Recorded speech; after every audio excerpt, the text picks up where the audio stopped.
So I think Premier League's in a bit of a rock and a hard place. They know this stuff's going on, but they don't want to bite the hand that feeds them. Yeah, I agree. And, it's sort of a codependent relationship between the Premier League and Sky. And I was at Sky for a long time. I worked there for 16 years. And, it was very much the case that you would, be aware of, right, okay, well, when's the next right cycle coming up? What's going to happen? How is it changing? And it's been very interesting to see how the dynamic has changed. Obviously, competition came. BT were there. They then got Champions League, and you thought, "Wow, is this really going to change?"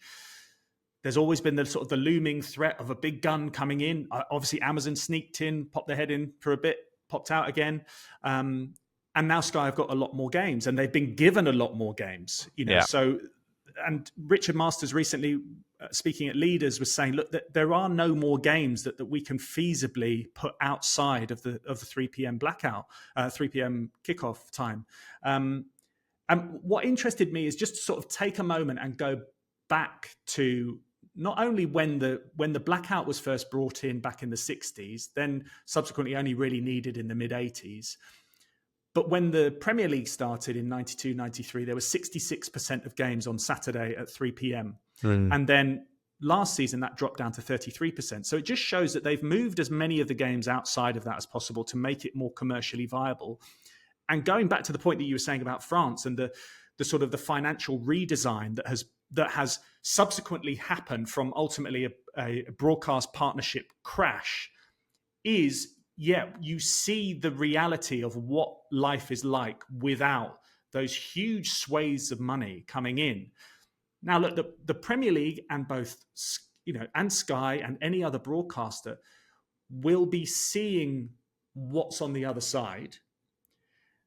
And it almost feels as if it doesn't have to be like France, because that was almost a cliff edge. Right, what are we going to do from 1 month to the next? They can plan ahead far more prudently, I think, and just come up with maybe a better sort of partnership plan potentially, but where, Sky could work with the Premier League more in a B2B rather than, Sky being the B2C arm.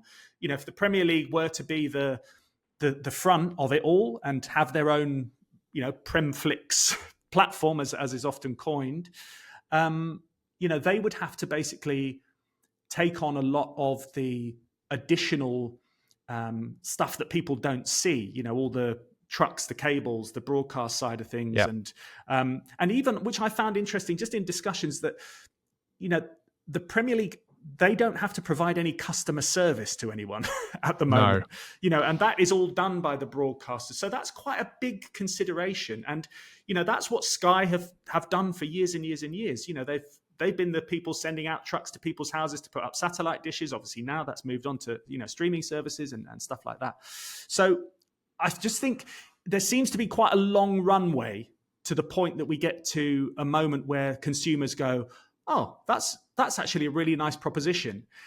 But any more delay, and if it goes beyond 2029, and if we get another right cycle that takes us into the mid-2030s, you just think, well, hang on a minute, we know that the horse has bolted already. You need to grab hold of a rein or his hoof or something to stop it getting even further away.